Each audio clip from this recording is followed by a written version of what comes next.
ভারত পাকিস্তানের সংঘর্ষ শেষে দুই দেশ যুদ্ধবিরতিতে পৌঁছানোয় গোটা দুনিয়া যেন হাঁপ ছেড়ে বাঁচল। কিন্তু এই যুদ্ধে যেন পড়েছে পশ্চিমা বিশ্বের মাথায় হাত।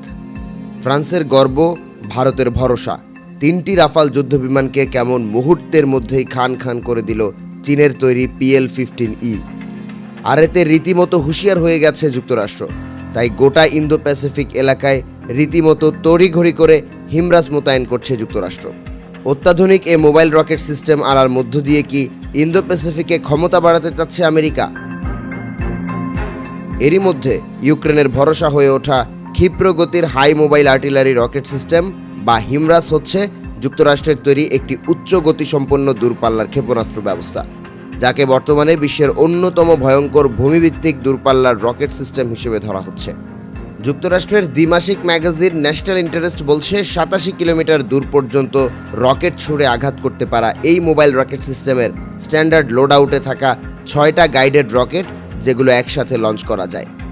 তবে চাইলে এই 6টার জায়গায় একটি 320 কিলোমিটার আর্মি ট্যাকটিক্যাল মিসাইল সিস্টেমও লোড করা যায়। এটি শুধু হামলা করে না, পালিয়ে যাওয়ার ওস্তাদ।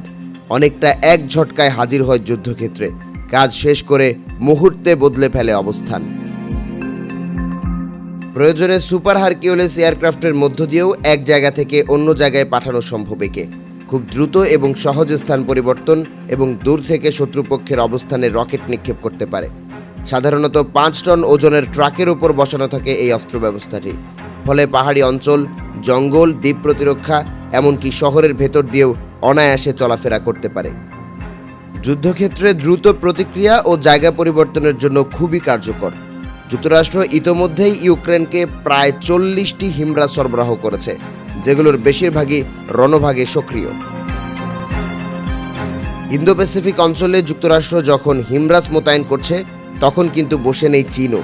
চীনের PL-15E হলো একটি দীর্ঘপাল্লার এয়ার টু এয়ার মিসাইল, যা 145 কিলোমিটারেরও বেশি দূর থেকে শত্রুর যুদ্ধ বিমান ধ্বংস করতে সক্ষম। এর পাশাপাশি HQ-9 বিমান প্রতিরক্ষা ব্যবস্থা, PHL-16 মাল্টিপল রকেট লঞ্চার এবং DF-17 বা DF-21D এর মতো হাইপারসোনিক ও অ্যান্টিশিপ মিসাইল চীনের A-to-AD কৌশলকে আরও জোরালো করে তুলেছে শি জিনপিংয়ের দেশ।